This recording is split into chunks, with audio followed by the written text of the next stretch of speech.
अध्यात्म विज्ञान कोई धर्म या संप्रदाय नहीं है, ये स्पिरिचुअल साइंस है जो कुदरत के कानून पर आधारित है। ये विज्ञान पूरे ब्रह्मांड के सभी रहस्यों को उजागर करता है और जीवन के सभी पहलुओं को समझने के लिए एक नई दृष्टि देता है। इसी को आर्ट ऑफ विजन कहते हैं, दुनिया को देखने की एक नई दृष्टि, जो अध्यात्म विज्ञानी परम पूज्य स्वामी श्री कमलेशानंद जी के निर्देशन में सनातन सत्य का अनुसंधान कर हमारे जीवन को प्रकाशित करे। जय सच्चिदानंद। ये इधर लिखा हुआ है महाराज जी का कोई अच्छा वचन, सुख चाहते हो तो वासना में नहीं उपासना में लगो। फिर उपासना का मतलब क्या होता है? बस थोड़ा विस्तार से आप मार्गदर्शन करें। उपासना का मतलब होता है पुरुषार्थ। क्या होता है? पुरुषार्थ। वासना में मत रहो, या कहने का मतलब इंद्रिय सुख के पीछे मत दौड़ो। उपासना में, पुरुषार्थ में, साधना में लगे रहो। पुरुषार्थ में शुद्ध आत्मा हूँ। हाँ, पुरुषार्थ में लगे रहो, साधना में लगे रहो। ये 5 इंद्रियों के विषयों के पीछे मत पड़ो। बराबर। इस जन्म में जो धर्म का वगैरह सब अभी बहुत लेट समझ में आया, 45 ईयर्स की एज में, अगले जन्म में जल्दी अज्ञानता निकलना है, उसके लिए क्या भाव करना चाहिए? बराबर है, हमको अपने जीवन में इम्पोर्टेंट देना है। जीवन में मतलब आंतरिक जीवन की, पुरुषार्थ की बात करते हैं। पुरुषार्थ में इम्पोर्टेंट देना है कि हे परमात्मा, मेरा जीवन ऐसा बने कि मैं जब छोटा हूँ तभी ही दुनिया की वास्तविकता मेरे को समझ में आए, अनुभव में आए, उपयोग में आए। ऐसी मेरे को ज्ञान, दर्शन और चारित्र मेरे को प्राप्त हो। मेरी भावना है, भाव तो कर सकते हैं ना, बस ये तीव्र भावना अपने आप रूपक में बनेगी। मैंने नहीं कहा था, मैंने 8 साल की उम्र में दीक्षा लेने वाला था और 9 साल की उम्र में सब धर्मों की आध्यात्मिक धार्मिक किताबें पढ़ना शुरू कर दिया। हालांकि जो उम्र बच्चों को खेलने की होती है, मैंने धर्म के ग्रंथ पढ़े क्योंकि ये लेके आया था। ये मेरा पुरुषार्थ नहीं था, मगर इस प्रकार की भावना लेके आया था, तो संजोग भी मेरे को मिला। बिना कर्म तो फल नहीं मिलता है, तो ये कोई चमत्कार की बात नहीं है, ये हमारी भावना का फल है। और फल के नाते और कोई क्या कहेंगे, और कोई राग द्वेष या कसायों का संजोग में मैं नहीं फंसा। तो 15 साल तक तो सब मैंने किताबें पढ़ी। 16 साल की उम्र में दादा भगवान मिले, फिर वो मार्ग में आगे चला और आज तक वो चलता रहा। यानी बचपन से ही ऐसा लेके आए थे, बचपन से। समझ में आया? तो इसीलिए हमारी अगर प्रबल भावना होगी तो अवश्य ऐसा हो सकता है। ये हमारी भावनाओं के मुताबिक, दुनिया अपनी भावनाओं से चलती है, दुनिया अपनी मर्जी से नहीं चलती है। तो भुगतान हमको करना है, डिज़ाइन हमारी होनी चाहिए। भले फल वो देता है मगर डिज़ाइन हमारी होती। तो जैसे डिज़ाइन होगी कुदरत तो हमको आपको हेल्प करेंगे। Nature is always says I am ready to help you in any circumstances. वो कोई भी संजोग में हमको हेल्प करने के लिए तैयार है, अगर हमारी नियत साफ है तो, अगर हमारा इंटेंशन सही है तो। हम जब ये सोचेंगे कि भाई चलो धर्म करना है, 40-50 साल के बाद करेंगे, रिटायर होने के बाद करेंगे, यही सोच रहेगी तो फिर क्या होगा? फिर बड़ी उम्र के बाद ही मिलेगा, जब आपकी सोच ही ऐसी है तो ये खुद को समझने की बात है कि हम पुरुषार्थ करते हैं, अपना अज्ञान मिटाएंगे और अनुभूति के मार्ग में आगे बढ़ेंगे और महाविद्य क्षेत्र में भी जाएंगे। मगर महाविद्य क्षेत्र में जाके, क्योंकि वहाँ तो 20 विहरमान तीर्थंकर है, तो हमको सिमंदर स्वामी मिलेंगे या कैसे मिलेंगे? इतना बड़ा क्षेत्र है तो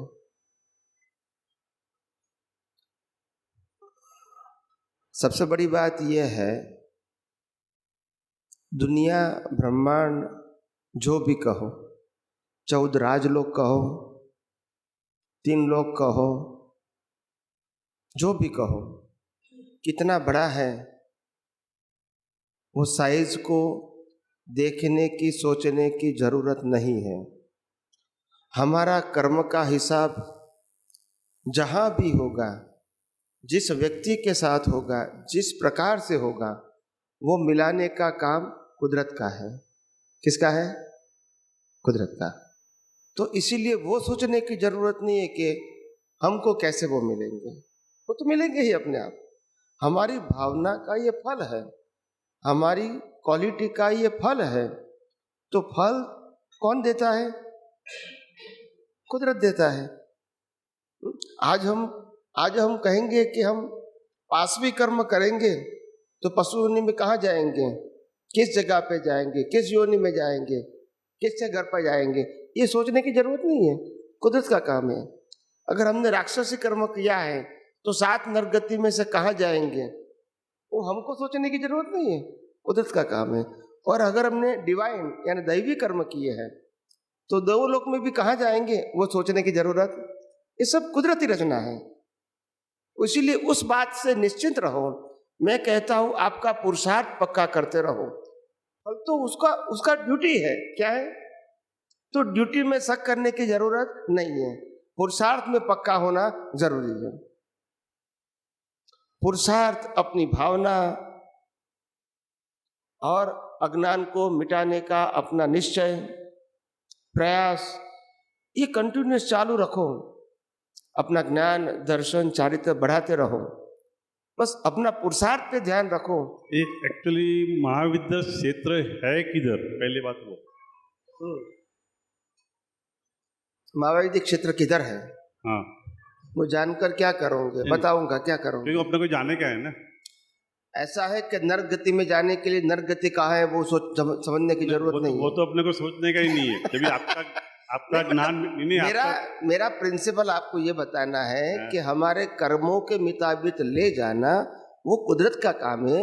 हम सोचकर नहीं जाएंगे वहां, सोचकर वहां नहीं जा सकते हैं। हमारे कर्मों के हिसाब से कुदरत हमको ले जा सकती है। हमारी सोच से या आज हमारा कोई फिजिकल पुरुषार्थ से हम नहीं जाएंगे, मगर ज्ञान पुरुषार्थ सही होगा, उस क्षेत्र के लिए, उस व्यक्ति के लिए लायक होगा, तो कुदरत अपने आप मिलाएगी। तो इम्पोर्टेंट बात प्लेस, डिस्टेंस वो नहीं है। इम्पोर्टेंट बात ये है हमारी भावना सही होनी चाहिए, हमारा पुरुषार्थ सही होना चाहिए, हमारी प्रगति सही होनी चाहिए, हमारा ज्ञान, दर्शन, चारित्र सही होना चाहिए, हमारा ज्ञान और दर्शन के ऊपर आत्मविश्वास सही होना चाहिए। ये कब सब कुछ सही होगा तो रिजल्ट तो अपने आप मिलेगा। ये तो कुदरत का काम है। इसीलिए मैं कहता हूँ कि ये जानने की जरूरत नहीं, मेरा कहने का मतलब है ये। मगर क्या है, अभी आपका ये प्रवचन तो मैंने भूल से बोला, मगर आपका अनुभव वाणी है। अनुभव वाणी हमेशा देशना ही होती है। एक्चुअली आपका इस देशना ही है हमारे लिए जी। देखना होने के बाद में हमारा अज्ञान दूर होने वाला ही है। हमको कॉन्फिडेंस है कि महाविद्या क्षेत्र में जाएंगे ही। जी बराबर है। हाँ, जो देखना सुन के जो नहीं जा सकते तो फिर देखना का मतलब नहीं रहता है। जी जी हाँ। जी नहीं बराबर। इसीलिए हम बोले कि वहां हमारी बॉडी जाएगी नहीं, खाली आत्मा जाएगी। तो आत्मा जाएगी तो बॉडी माध्यम है अपना कि किसी को पहचानने के लिए। वो मिलेगा, अपने आप पहचान जाओगे सब कुछ। अभी तो सिमंदर स्वामी का फेस से तो जानते नहीं, खाली फोटो में देखा है बस हमने। नहीं वो तो वो बराबर है। अभी तो फोटो में ही देखा है, हम सबने फोटो में देखा है, मगर वास्तविक जगह पे कुदरत आपको पहुंचा देंगे भावना के मुताबिक। और इसीलिए वो सोचने की जरूरत नहीं। जो काम हमारा नहीं है वो सोचने की जरूरत नहीं। हमारा काम है एग्जाम सही देना। नहीं, अपना काम तो नहीं है, तो हमारी आदत है दो स्टेप आगे का ही सोचने का। नहीं, महाविद्या क्षेत्र अपने मध्य लोक में ही है। और अगर हम भौतिक रूप से कहें तो हमारा जो भारत देश है उसके नॉर्थ ईस्ट साइड के अंदर हम जो महाविद्या क्षेत्र की बात करते हैं जहाँ शिवेंद्र स्वामी विद्यमान है, वहाँ नॉर्थ ईस्ट में वो महाविद्या क्षेत्र है और महाविद्या क्षेत्र के अंदर शिवेंद्र स्वामी विराजमान है। नॉर्थ ईस्ट मतलब ये जो अष्टापद जो है उधर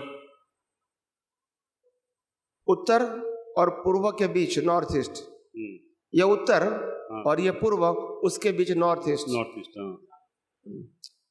तब हम इसको आसाम बोल सकते हैं अपनी भौगोलिक परिस्थिति में। आसाम वो नॉर्थ ईस्ट में आया है।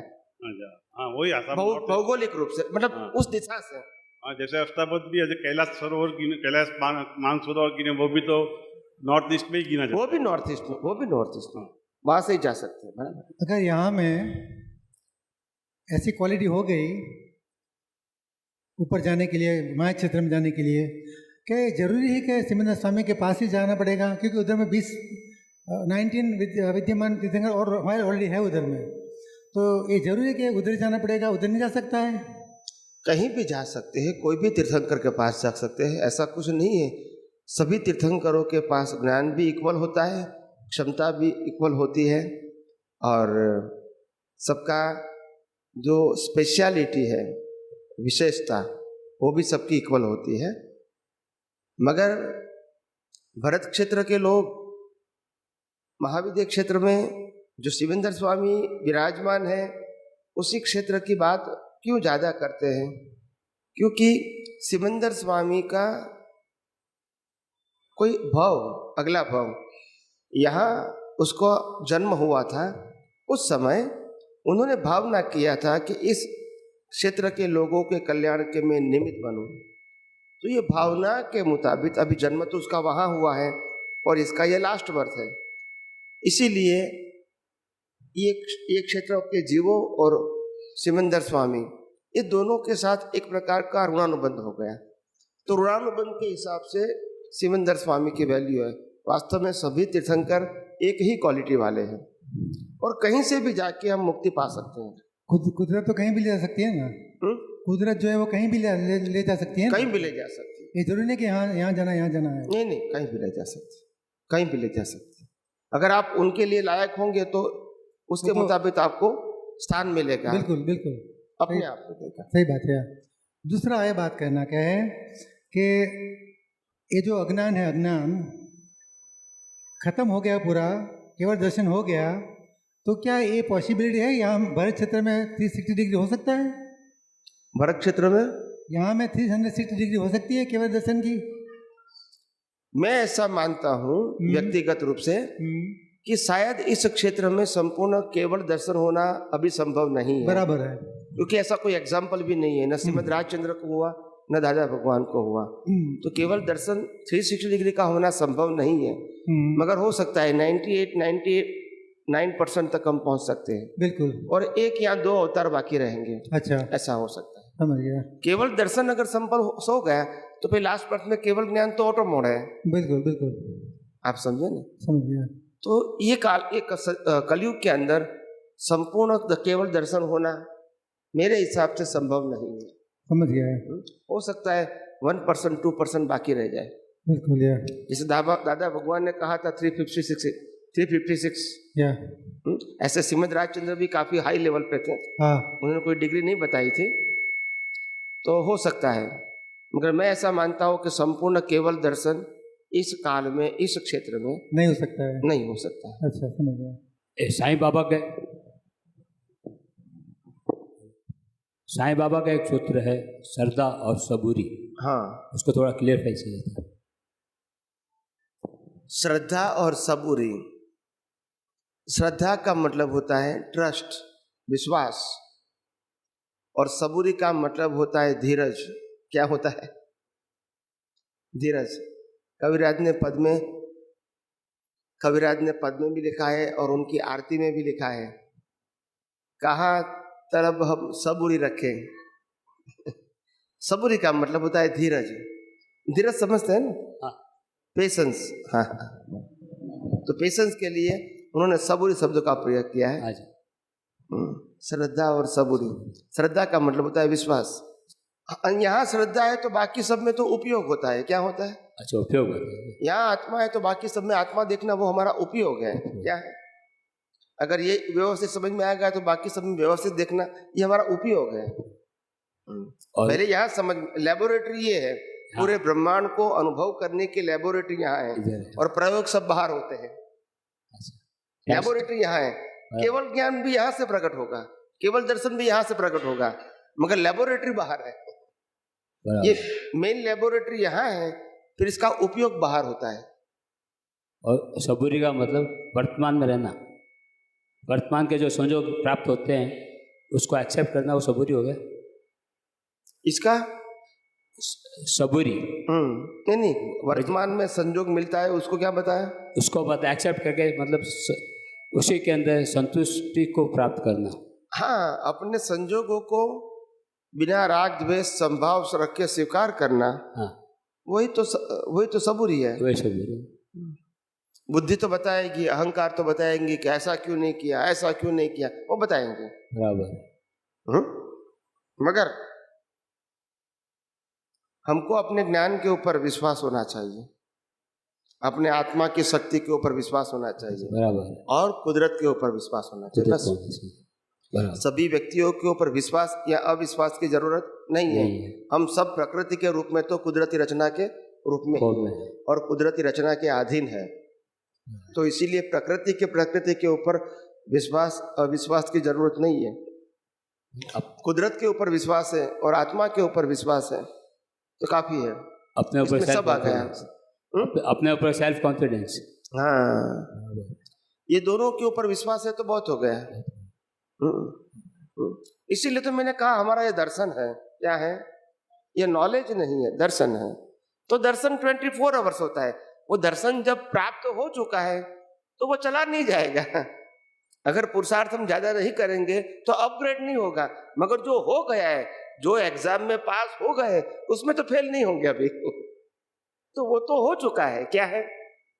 और एक ही चीज ऐसी है जो कुदरत ने हमको दिया है, डेवलपमेंट। वो birth to birth carry forward होता है, कभी डाउन भी नहीं होता है।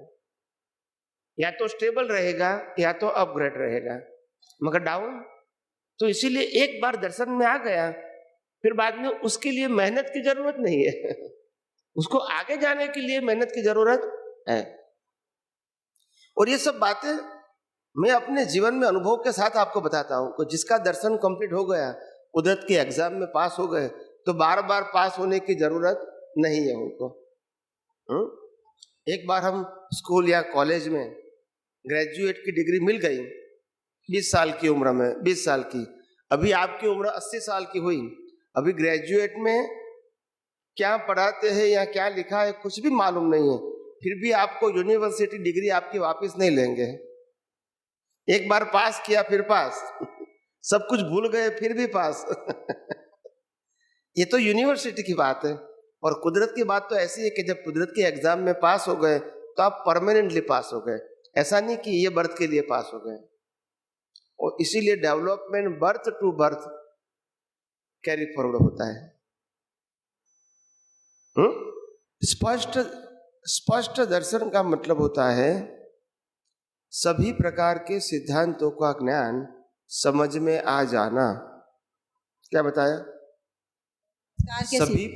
सभी प्रकार के कुदरती कानून को समझ लेना। हाँ। या तो समझ में आ जाना। इसको स्पष्ट दर्शन बोलते हैं। हाँ। और अगर ये दर्शन अनुभव में आ गया, हाँ। संपूर्ण, हाँ। तो इसको केवल दर्शन बोलते हैं। अच्छा। अनुभव में आ गया। हाँ हाँ। पहले समझ में आया, हाँ। बाद में अनुभव में आया। हाँ। तो वो अनुभव का मतलब केवल दर्शन। केवल दर्शन। और स्पष्ट वेदन का मतलब होता है लास्ट बर्थ में जिसको स्पष्ट दर्शन केवल दर्शन हो गया। हाँ। इसका केवल ज्ञान का बीज हो गया। हाँ। और नेक्स्ट बर्थ में जब वो मनुष्य होगा तो माता के गर्भ में से ही उसको स्पष्ट वेदन होगा। क्या होगा? स्पष्ट वेदन। वेदन यानी क्या? वेदन माने अनुभूति। अनुभूति। अभी पुरुषार्थ की जरूरत नहीं है। अच्छा। माता के गर्भ में से ही स्पष्ट वेदन। हाँ हाँ तो एक भी कर्म गर्भ में भी नहीं चार्ज करेंगे और जन्म लेने के बाद भी नहीं करेंगे, अच्छा क्योंकि पुरुषार्थ करने वाला ही नहीं है। हाँ हाँ बराबर, क्या नहीं है? पुरुषार्थ करने वाला ही नहीं है। इसीलिए लास्ट बर्थ में किसी को प्रतिष्ठित आत्मा पुरुषार्थ के रूप में होता नहीं। डिस्चार्ज प्रतिष्ठित आत्मा होगा, हाँ वो मैकेनिकल है, हाँ बराबर, मगर चार्ज प्रतिष्ठित आत्मा नहीं होगा, हाँ। क्योंकि जरूरत भी नहीं है, हाँ उससे पहले ही अज्ञान निकल खत्म हो जाता गया। है। मैंने कल कहा था कि प्रतिष्ठित आत्मा का जन्म हमारी अज्ञानता से हुआ है, हाँ और प्रतिष्ठित आत्मा का अस्तित्व जहाँ तक अज्ञान है वहाँ तक रहेगा। रहेगा, अगर अज्ञान खलास हो गया तो उसका अस्तित्व नहीं रहेगा। नहीं रहेगा।